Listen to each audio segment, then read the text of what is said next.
Right. Yang tanya-tanya soalan pelik-pelik ni macam Max Matthew ni, aku aku tak layan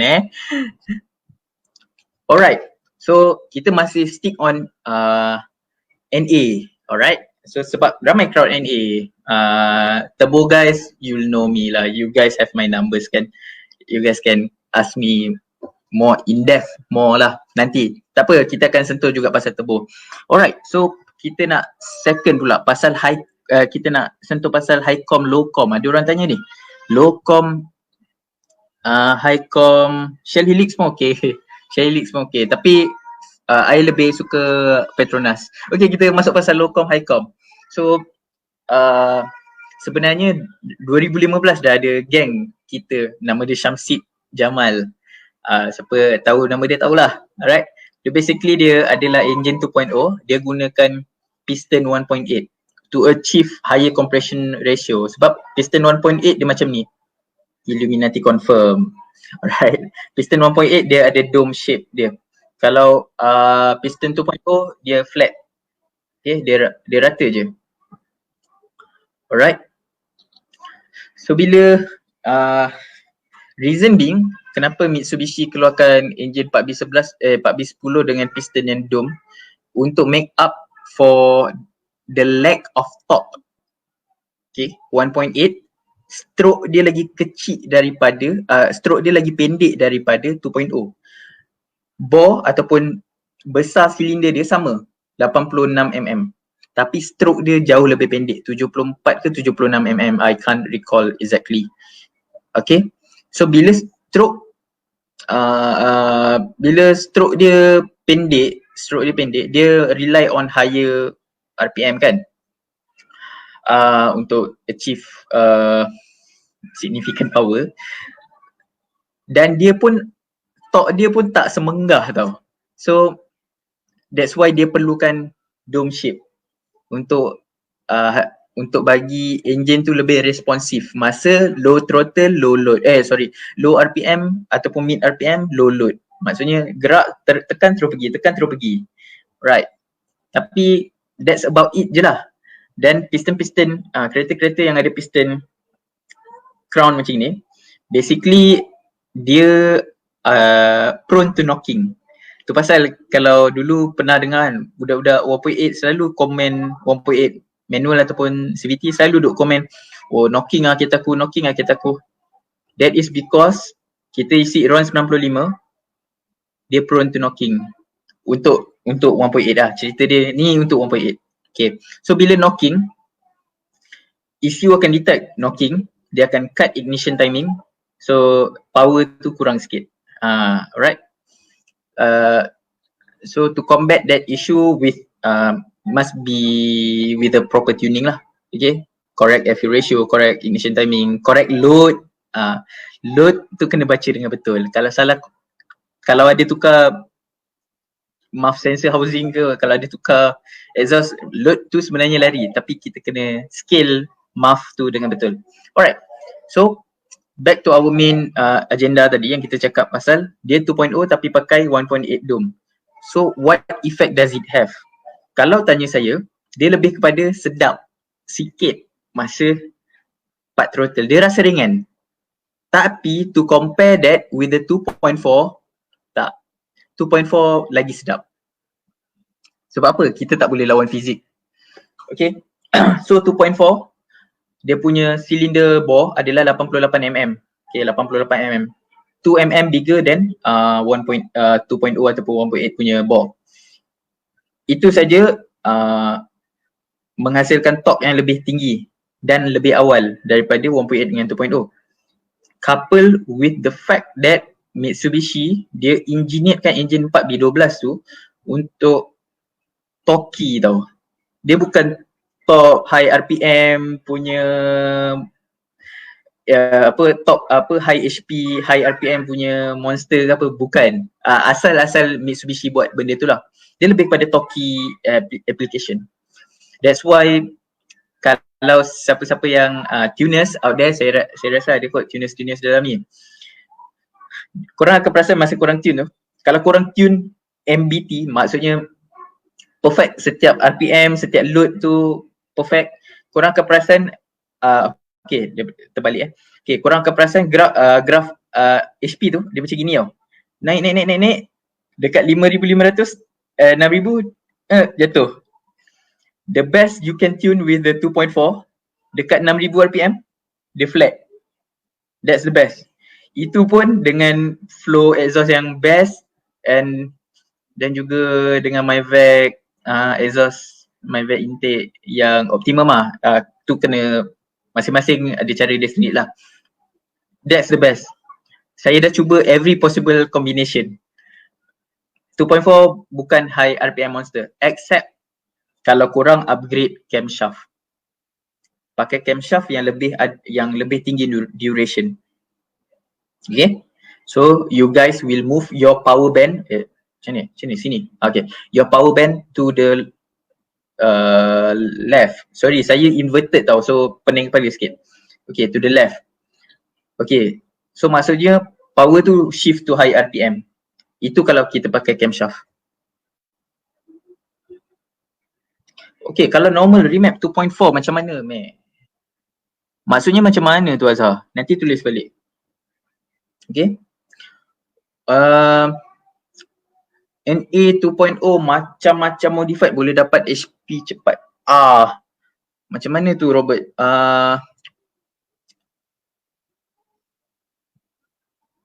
Okay. So kalau 2.0, okay, first bila kita cakap pasal okay, let me make it clear dekat dalam live ni. HP saya tak boleh di-compare dengan HP tuner lain lah. Dan juga tak boleh di-compare dengan HP machine lain-lain tempat. Sebab lain tempat dyno, lain reading, lain calibration. Contoh, sebagai contoh, macam saya, kejap aku sorry. Macam aku, okay, aku bulan 9 tahun lepas, aku pergi Along RMD. Siapa geng-geng JB kat sini kenal lah. So basically aku calibrate dia punya dyno mainline dyno kita panggil, dengan aku punya dyno software, road dyno software, iaitu EvoScan lah. Aku calibrate benda tu. So after calibration, stock Evo 10 untune 240 hingga 250 wheel horsepower. Sama, bacaan dia akan sama kalau stock Evo 10 tu panjat dyno tu. Sama. 240 250 wheel horsepower. Stock Evo 10. Stock Inspira 2.0 CVT. Stock Lancer 2.0 CVT. 115, 118, 111 pun ada. Wheel horsepower. Wheel, kita cakap pasal wheel. Kita tak cakap pasal crank. Alright. So after tune, okay, 2.0 CVT after tune, rata-rata akan dapat dalam 130, 135, ada 140 wheel horsepower, ada. That all depends on your engine condition, on your modification, apa semualah. Okay. 1.8 manual stock 110, 115 wheel horsepower, sama dengan 2.0 CVT tu. Okay. Tapi aku nak educate korang, nombor horsepower doesn't tell everything. Doesn't mean everything pun. Okay. Yang penting adalah graf tu bentuk dia macam mana.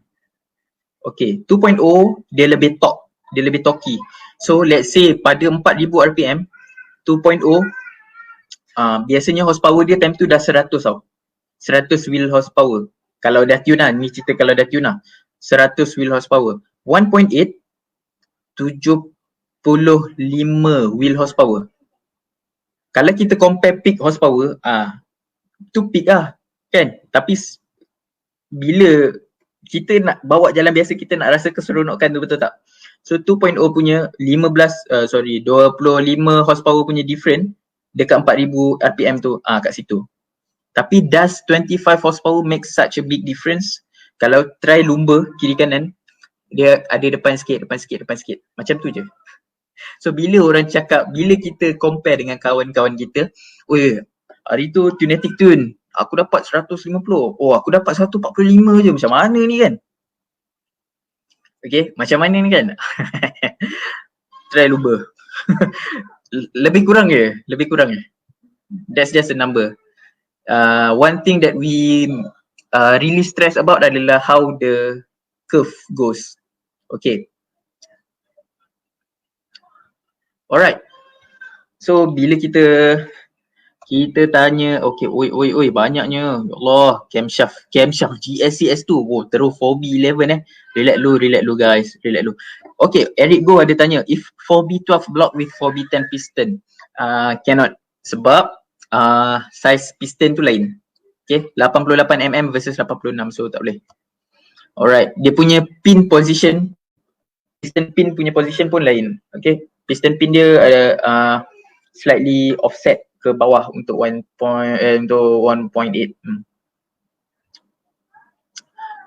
Surintiran Singgam 1.8 manual better do bolt on or convert to 2.4. Depend on your application, bro. Right. Thank you, Brian. No replacement for displacement. Betul. Alright.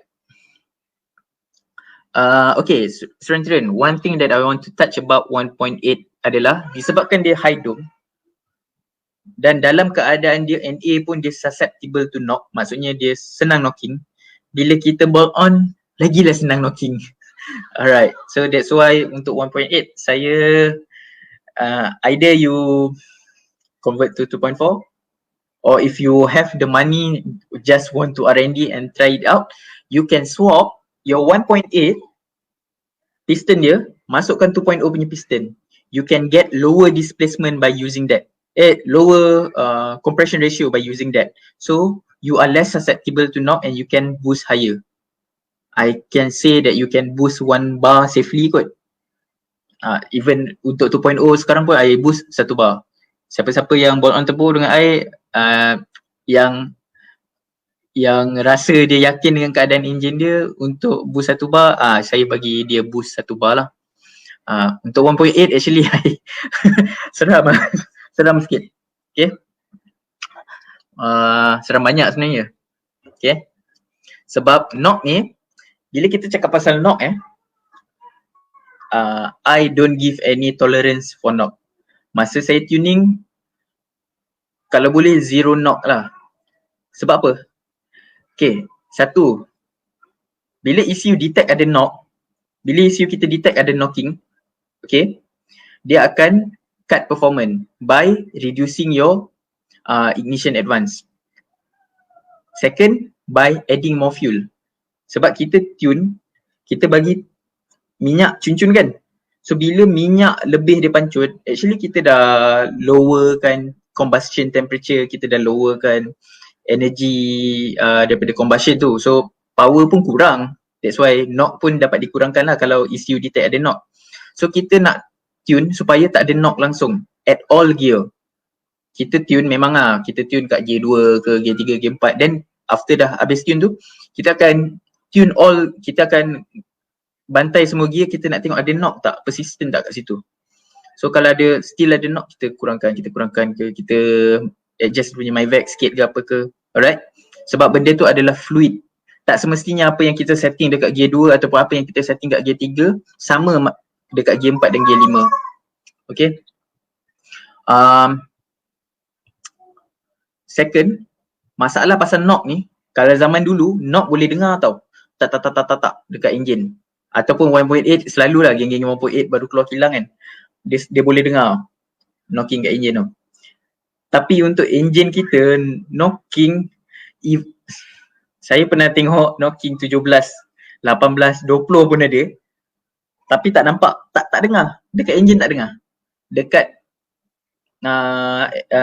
software tuning ni nampak. Memang nampak jelas dan nampak ignition cut dan nampak drop, performance drop kau-kau. Alright. So kadang-kadang ada orang confuse, knock ni apa kan? Alright, so basically knock ni adalah okay. Ni kita punya head ataupun cylinder head. Ni piston. Piston tu bergerak ke atas. Kita tengah cakap pasal power stroke power stroke pula. Intake stroke lah. Intake stroke, tarik udara ke dalam silinder, dan masa dia nak bergerak ke atas, kita akan tembak minyak dan kita akan tembak api kan. Tapi masa intake stroke tadi, masa piston tengah sedut udara dan juga minyak yang dipancutkan daripada injektor, okay, bila dia bergerak balik naik atas, api tu daripada spark plug tu, dia akan bakar fuel dekat dalam combustion chamber. Terbakar, compress, compression stroke, compress, boom, power stroke. Maksudnya letupan tu hasilkan daya untuk menolak piston tu ke bawah. Bila dia tolak piston tu ke bawah, dia tolak juga crankshaft. Crankshaft ni macam gini Alright. Kurang ajar. Aku tahu ada orang yang tengah screenshot aku. Okay. Dia tolak crankshaft tu ke bawah. Okay. Apa yang jadi adalah masa compression stroke tu. Compression stroke, knocking tu adalah apabila satu self ignition. Self ignition tu adalah apabila spark plug belum tembak api lagi, tapi minyak kat dalam ni meletup dulu.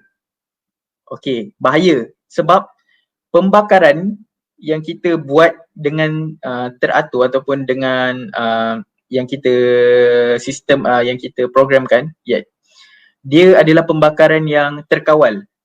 Boom, dia meletup kan. Dia meletup dalam keadaan terkawal. Dia dan menghasilkan kuasa. Knocking ni, pembakaran dia terlampau laju, terlampau cepat, terlampau kuat yang menyebabkan enjin ni bergegar sikit. So bila bergegar, komponen dalam enjin yang tengah berpusing laju ni, dia kena dalam keadaan yang harmonik. Maksudnya semua tu dalam keadaan yang sama, yang harmoni lah. Bila bergegar, banyak benda makan. For once, salah satu contoh adalah engine bearing. Engine bearing akan flat out, akan makan. Okay. Kadang-kadang ada nampak geng-geng yang makan bearing sengit kan, enjin dia jam ke makan bearing sengit. Tu satu. Second adalah piston tu kan, dia langgar dekat kita punya cylinder wall. So ada calah. Boleh jadi, tapi yang tu kurang. Yang paling detrimental adalah dekat piston punya surface, korang akan nampak bintik. Tu adalah knocking. Maksudnya menjahanamkan piston tu lah. Okay. Boleh juga nampak dekat cylinder head. Masalah dengan bintik-bintik tu adalah bila permukaan piston dah tak licin, dia berkawah, dia jadi bara. Korang pernah bakar unggun api tak? Ataupun korang pernah bakar kayu? Kita dah padam, kayu tu masih menyala kan? Alright, benda yang sama berlaku pada piston tu. Dia panas, dia ada hot spot kat situ. So, on the next cycle, piston tu ialah berapa ribu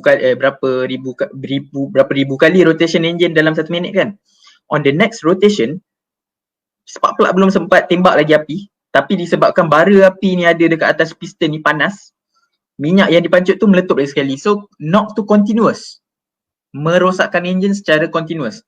Knock ni boleh dikategorikan kerosakan dalam jangka masa panjang, tapi kalau teruk sangat dia boleh rosakkan dalam jangka masa pendek lah. Alright.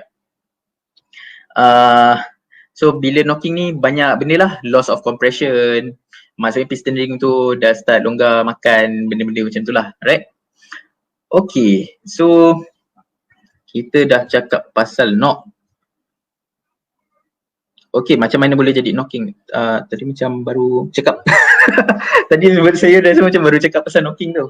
Okay, tadi tu knock by self ignition lah saya cakap tadi Okay, second adalah knock disebabkan ignition timing tu sendiri. Ignition timing terlampau awal, maksudnya terlampau tinggi. Okay, masa compression stroke, spark plug tembak kan? Okay, ignition timing tu dikira daripada berapa degree sebelum top dead center, piston top dead center, before top dead center. Okay, sebelum piston tu sampai ke atas, berapa degree. Kalau let's say timing dia 30. So 30 pom meletup. Kalau let's say 15, separuh daripada ni, 15. Kalau let's say 3, sikit lagi. Dia baru dia meletup.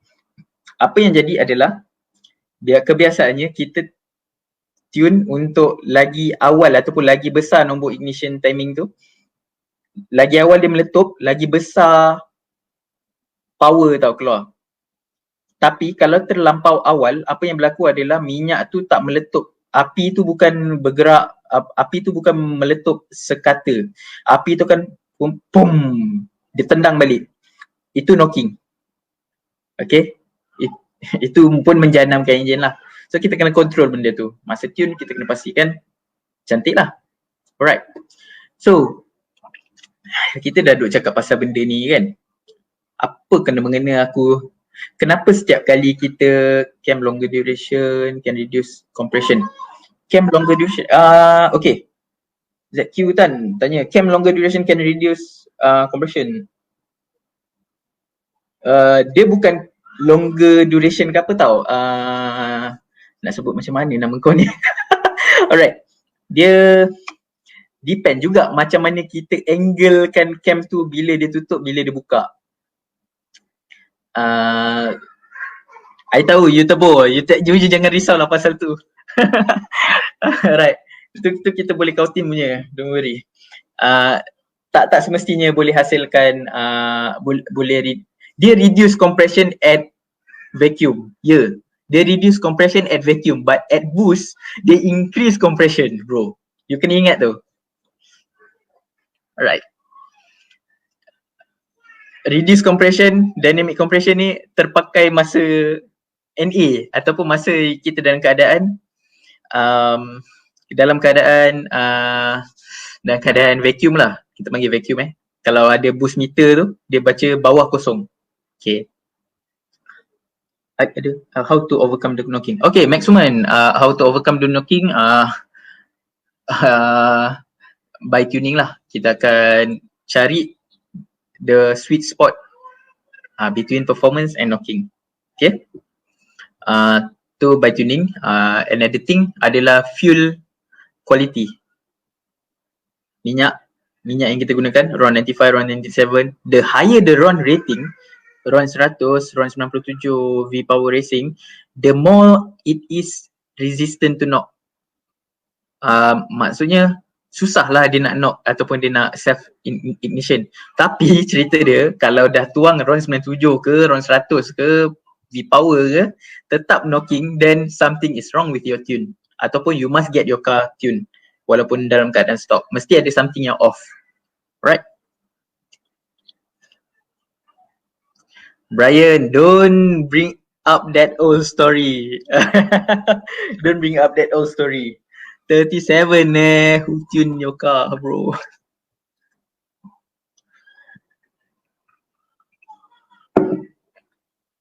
Belakang tu bunga, bro. Hai Rabun. Kalau terus dia pakai RON 100 boleh settle? Boleh. Boleh settle knocking. Tapi okay, terus terang aku cakap RON 1.8, 1.8, 2.0, korang pakai minyak RON 97 pun performance dia naik sikit lah. Dia naik tapi sikit lah. Itu je. Limitation engine. Okay, limitation engine kita. Kita bukan airflow monster macam K-series punya engine. Alright? Okay, naik sikit je.